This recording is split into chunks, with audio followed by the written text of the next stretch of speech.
Hello, everyone. We are Geeks Assembled, and I'm joined as usual by Susan over there, or over there, over there. It depends which way the screen goes. Um, and today we are discussing another Terry Gilliam movie. Yay! Yay! We've done a fair few of his in the past, and we've picked this one from 2009. Um, the Imaginarium of Doctor Parnassus. And this is more famous or infamous for being Heath Ledger's final movie. Um, Mhm. he passed away after recording all the location shoots and all like that, and the movie shut down after his death. But they brought it back, and how did they do it to replace him? Was get three of his friends to play the same character while in the Imaginarium. Um, Mm. which it's a good idea, and we'll see how it turns out, shall we? Yeah, it's as we say with Terry Gilliam, he just loves doing strange and wonderful stories. Um, so we will go over to Susan. Her opening thoughts on the Imaginarium of Doctor Parnassus. What a title! Yeah, so first of all, again with Christopher Plummer, Mm, anything with Christopher Plummer is going to be quality. Christopher Plummer is a brilliant actor, freaking sweet. I really mm, like the fact that he did, he was excellent in Sound of Music. He was excellent in Star Trek 6. He has amazed and befuddled my mind and a whole bunch of different movies and television shows and stuff like that. He's great. And Andrew Garfield, the Amazing Spider-Man in this, or the guy from the Hooverville in Doctor Who. Andrew Garfield is a great British actor, and and in this one he is the the jilted lover uh, of Valentina, and Lily Cole plays Valentina, who's a sweetheart. And everybody is Paramore, to be honest. All three of the other Tonys and the one Tony played by Heath Ledger, all fancy her. And yeah, so that's amazing. And then the other character that's part of the in the Parnassus's Imaginarium is a guy by the name of Percy. He's actually got this really long name, uh, sort of ending. I don't know. Like I tried to write it down this time, but I just never got back to it. This is like the third time that I've seen this and thought, well, I should write down that name. Third time, and I never did. Anyway, I really like Vern Troyer. I think that he's great. He's been in a lot of cool things. He's also been in Doctor Who. He's also been in he was in uh what's it called? Um uh Austin Powers, as he plays the mini me for Doctor Evil. mm, The little micro Doctor Evil clone. Doctor Evil. Anyway, he's a great actor, able to really, you know, in all of these sort of, in this particular thing, there's kind of like the carny atmosphere, and kind of also the atmosphere of the traveling minstrel show. I mean, mm. it's, but then that mirror that they go through, which isn't really a mirror, shall I say, it's two pieces of Aluminium. I'll use the British pronunciation. Go say it again. Aluminium. Aluminium. Yeah. And the aluminium is a great kind of a great way of making, but it's even weirder than aluminium. It's more like a flexible uh, sort of cloth, a piece of the fabric of reflection. I don't know. And you're going through a portal to a Mhm. reality that's all in your mind, and it has the things that you are kind of ruminating about, I think. Like that one person with like the great big huge shoes everywhere. Uh-huh. You could tell that she just couldn't get enough shoes. And I just think that, like it was a really wonderful sort of technique. I guess you look at the way that they set it up, and then they do the turn, which is when they get on stage, and then the prestige is going through that, and then from there on, it's real magic, I suppose. If we're because we've been talking a lot about magic in this podcast series of ours, which is it it's a significant part of the whole.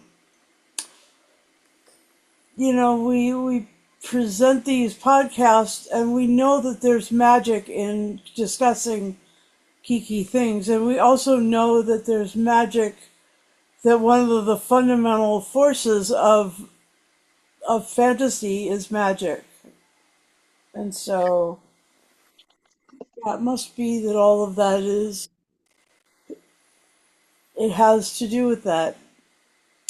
And illusion is also true. I mean, we've been talking about illusion since the Scarifiers.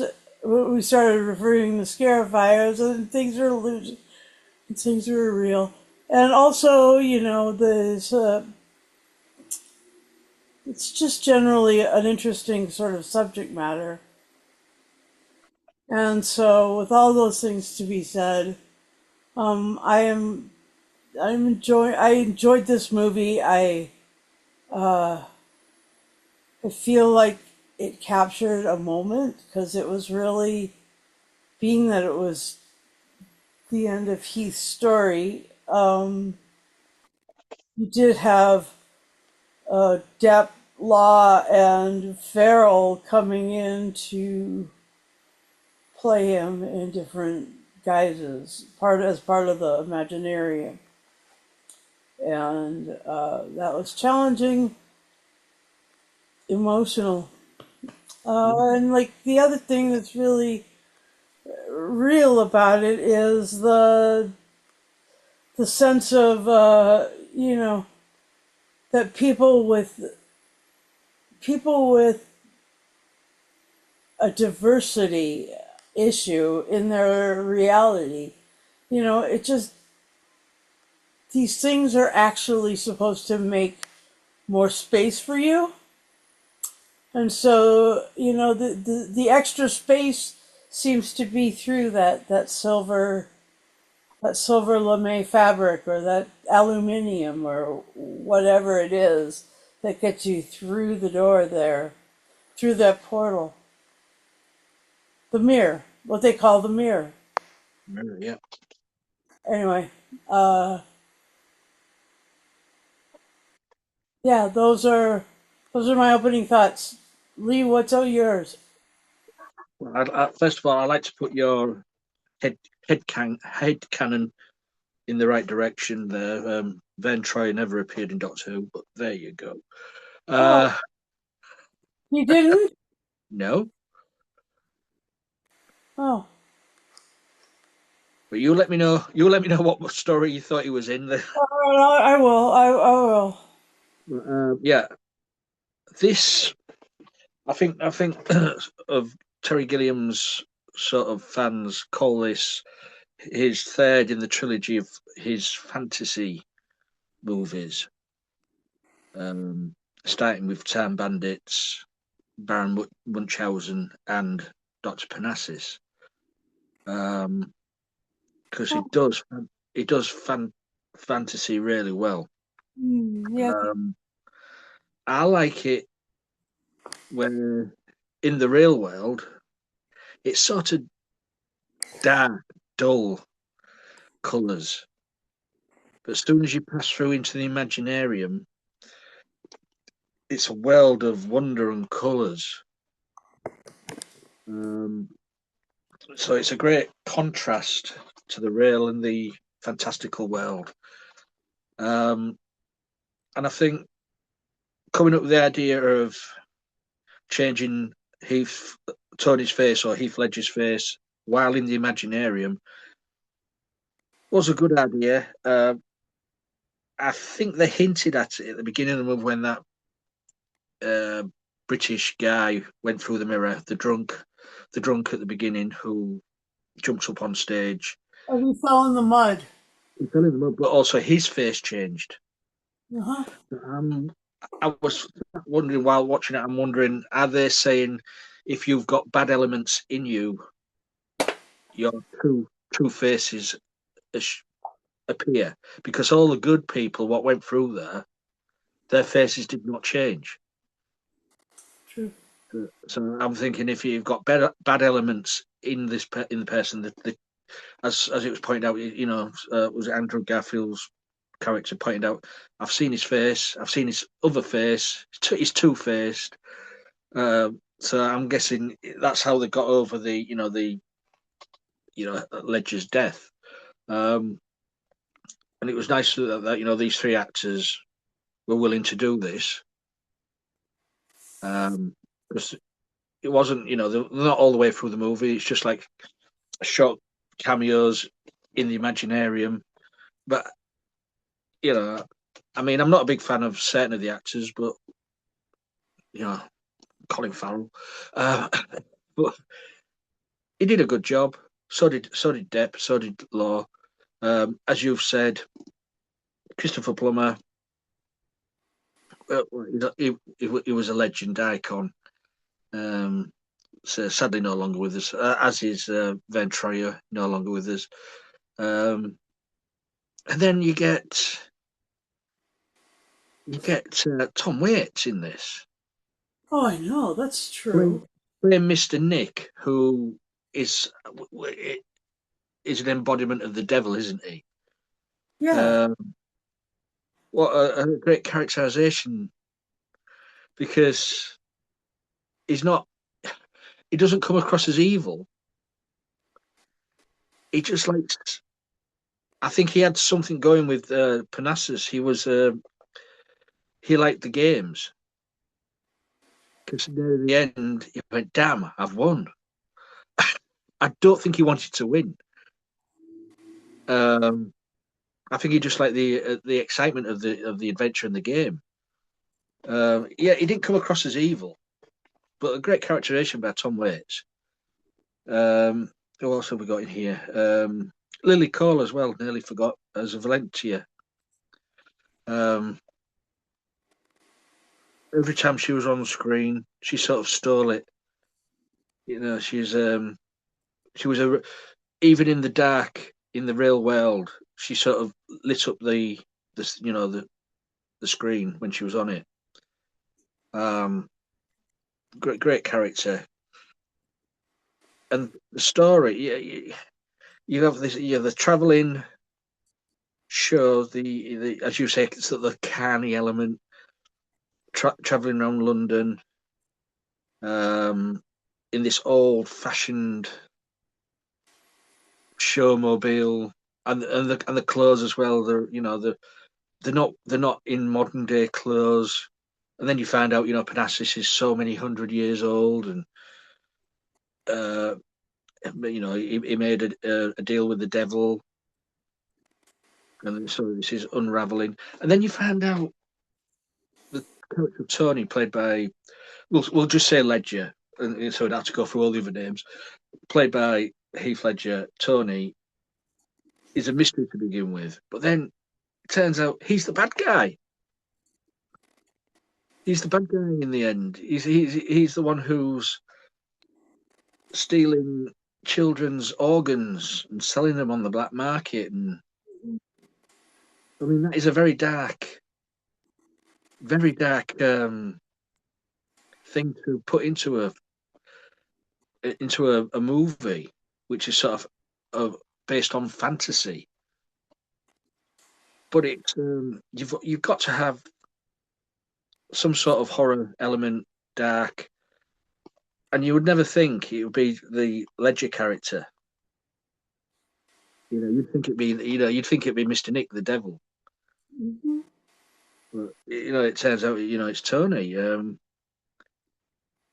Yeah, it was a good tale. I mean, it did well at the box office. Only grossing about 64 million, but on a budget of 30, so it doubled its budget.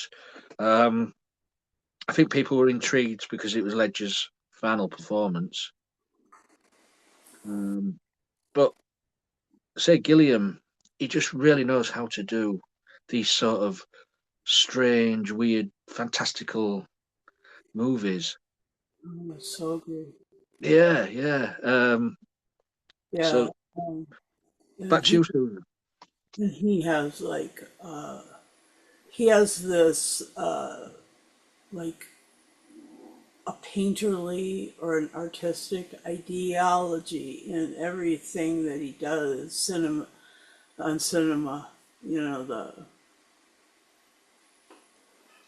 The large presentations are all sort of painterly, and I mean really, really creative, like layers deep of creativity. And he uses like the proscenium a lot. I mean, he's really, really gobsmacked by the theater. That's really where he gauges, so much of his film work. It's done in a proscenium way. I mean, there's the whole Baron Munchausen thing with the theater, and then this one is like in a proscenium, a mobile proscenium, but a proscenium nevertheless. And let's see, the other thing that's really cool about Gilliam's is that he doesn't mind a bit of body horror, and so you get a little bit of that, and I mean that's the difference is it's all done artistically. And one of the other things that's really interesting about the perspectives that he that that these characters have is that on some level they're there to make a buck, but when uh, when Tony figures out how to make that money by just peeling the reality from all these old biddies and seducing them and stealing their wallets and literally like everything that they have. Any liquid possession right then and there, that's his. And sort of,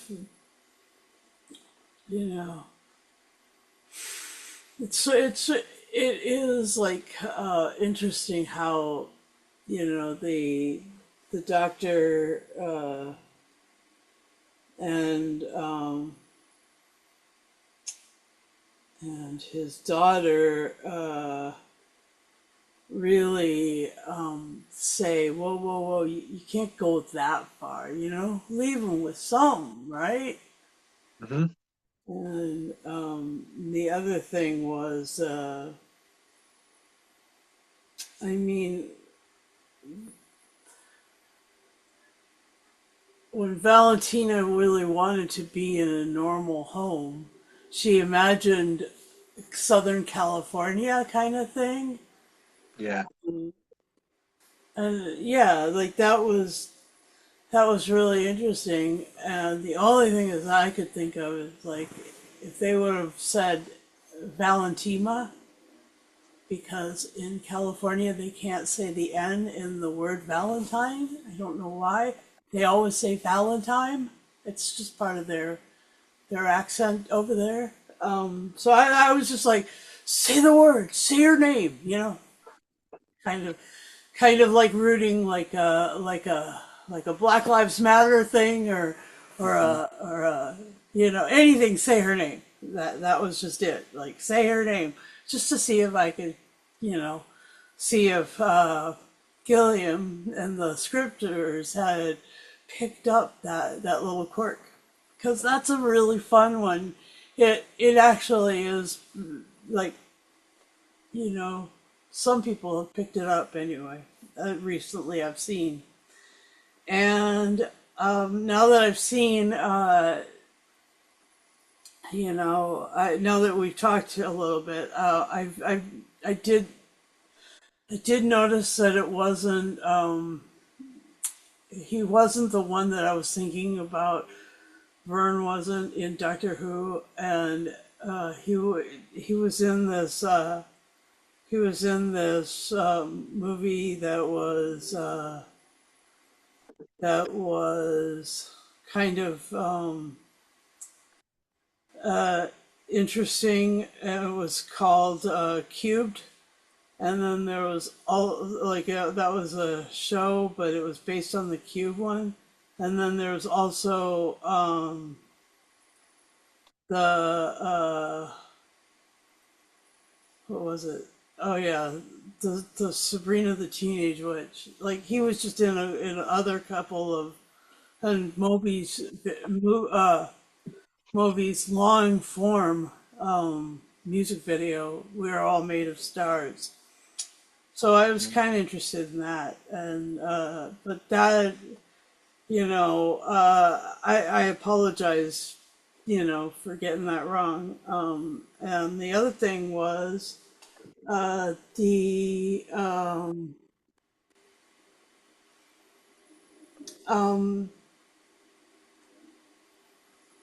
I liked Tom. I love Tom Waits as an actor. Tom Waits is a good actor. Yeah.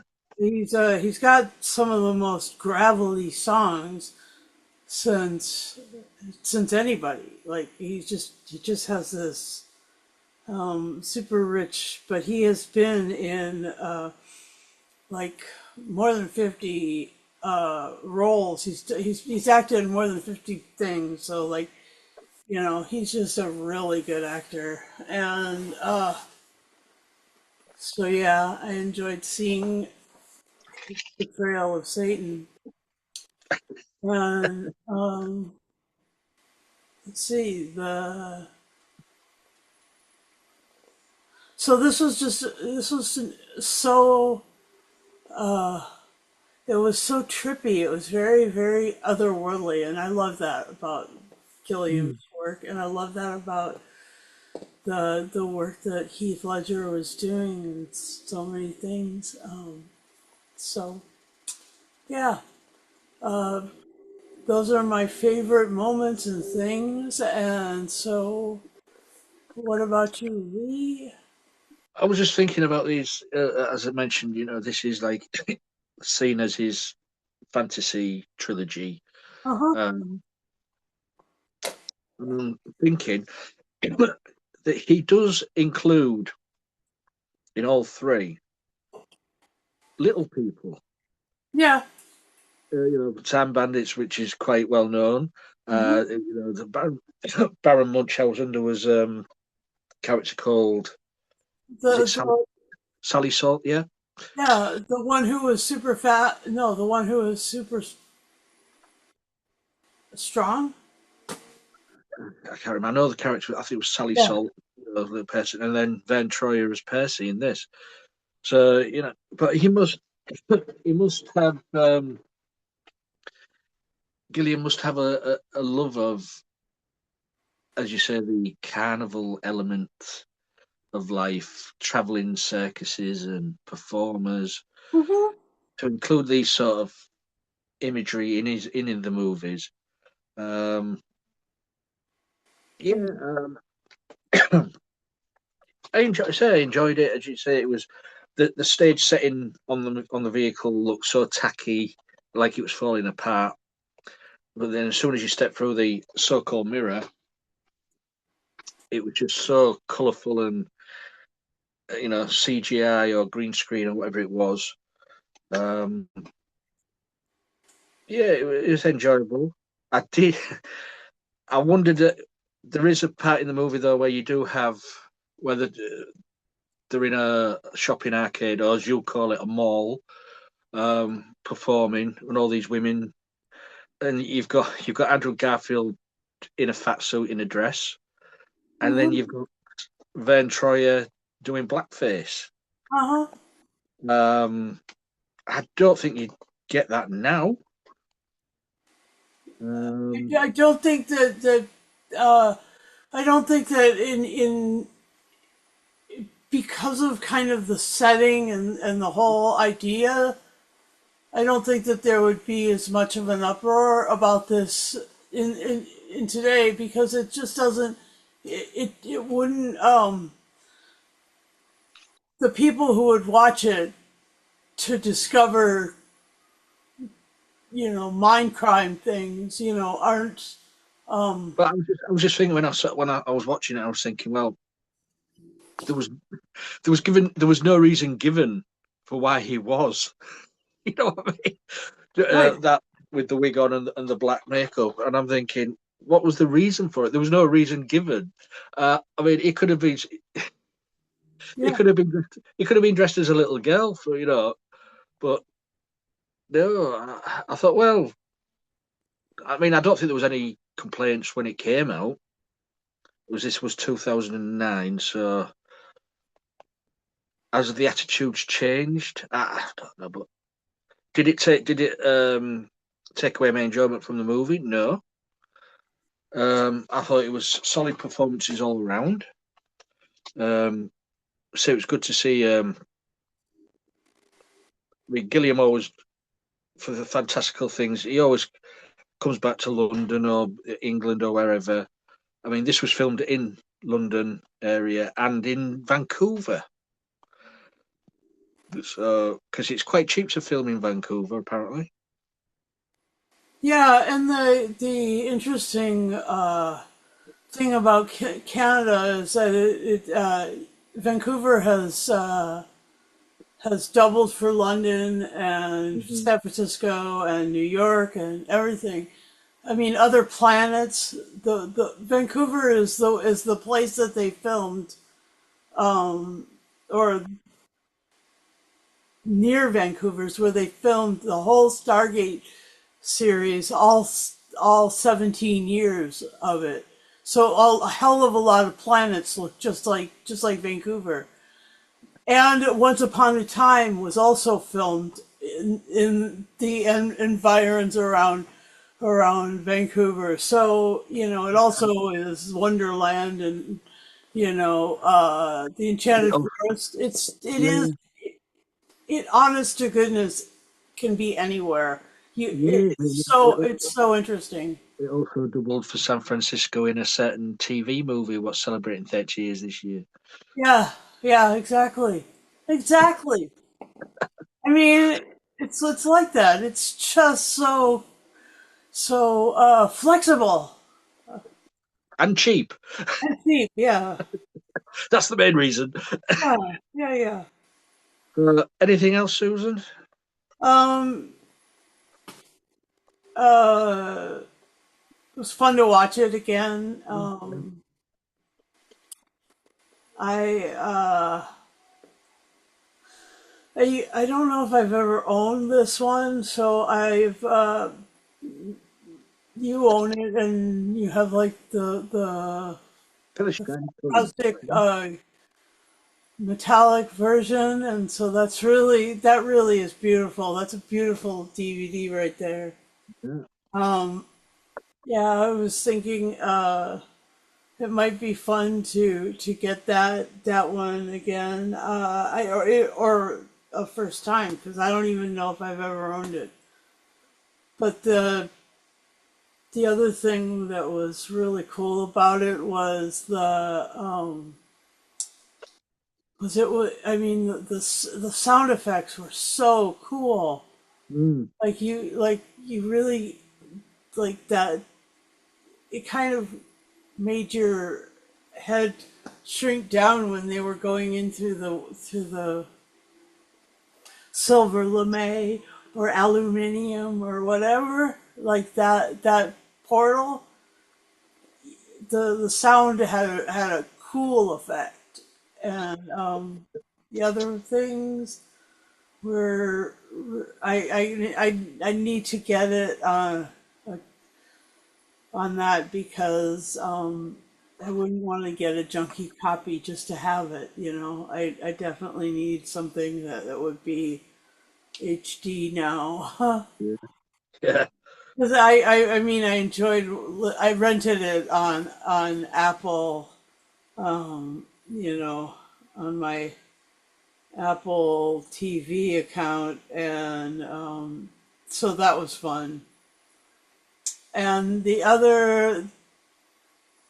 yeah, the other thing is that you know the I guess there is a similarity between Tony and the main character in Falling Down is that they're both sort of on the run from themselves, and they both Mm. are trying to get away from what they were like, and that's just that to me is, I mean, it affected Heath Ledger in a really significant way, and um, I don't know, I don't know how it, I don't know, but yeah, the other movie that we're reviewing is about a guy who's trying to run away from himself too. So yeah, do check our channel for the next premiere also, and yeah, but I enjoyed this a lot. And let's see, anything else? Oh yeah, Terry Gilliam and Brazil and Terry Gilliam and Baron Munchausen. Oh my gosh, like he's just done, you know, the 12 Monkeys. yeah, Was it the is it the Fisher King? Fisher King, Uh, yeah, and the Crimson Permanent Assurance Corporation, and 12 Monkeys, and the Fear and Loathing in Las Vegas. yeah. I mean, he has gone some places. Brothers Grimm, yeah, and the Man Who Killed Don Quixote. That's another one. A guy trying to escape. It's just so cool. Anyway, let me just suggest that these things that he does are so cool. And he's from Minneapolis and or St. Paul, and so you know, shout out to Minneapolis and St. Paul for standing up to ICE for so long. So anyway, that's all. That's all I've got. And I'll also know Terry Gilliam is British these days. I know. Okay, so yeah, it's He's made him his home, and but, yeah, it was also good to see the singer Paloma Faith in this. uh huh. I was watching it. I didn't realize she was in it until I thought, oh, that's Paloma Faith. Um, Playing is it Sally who becomes the devil's girlfriend? Yeah. Yeah, and I thought I know that face, and then it's Paloma Faith Uh in huh. her early career. But yeah, I enjoyed it. I do love Gilliam movies because they can be so fantastical and dark, and that's for me is a good thing. You know, the merge so well together. So do you want to go to final say and score? Sure. Lauren, then. All right. Well, due to the wonder of this all and I mean, it as a third in a series. I don't know that it is really a series. I think it's Well, they're it's not connected. So they're just. no, I know. It's not like a grouping, but I think that the care that was taken with all of the imagery and all of the, like Lee was saying, the coloration and the sound and the creativity of these things. I will give this 10. I'll give this 10 beautiful green dresses out of 10 that, you know, that our young man was wearing. Anyway, Right. For me, it's such a good movie. It does mess with your head. Um, I don't know if that was intentional or not, but it still works. Visually stunning. Acting amazing. Um, so for me, I'm going to give this 10 monks continually telling stories out of 10. Because if they stop telling stories, it's the end of the world. it is. Which brings us to the end of the cast. So I'd like to thank Susan for joining me. Been fun discussing this movie. Been fun sitting down and watching it. You guys out there, have you seen it? If not, go and watch it. I suggest you do. But if you have seen it, let us know what you thought of it. Leave a comment on this video. Also, leave a comment on any of our videos if you'd like to join us on what we do here. All you have to be is 18 and over. Have a working camera, microphone, and device you use, and we'll try and get you on. Just message us on any video. You'll find us on X, Facebook, YouTube. Anywhere I can share it. And also, Your own personal Instagram. yeah, Instagram there as well. You can message me on there. Um, at Geeks Assembled. Also, oh yes, the bell notification button on the YouTube channel. Remember to press it, because if you don't, you won't get notified of every time we put up a video. So that is it, our little review of the Imaginarium of Dr. Parnassus. Great, I love that title. So that's it, Susan. We're all done and dusted. So this is the end of this one. So I'm going to look into the mirror and see what can come my way. So bye for now.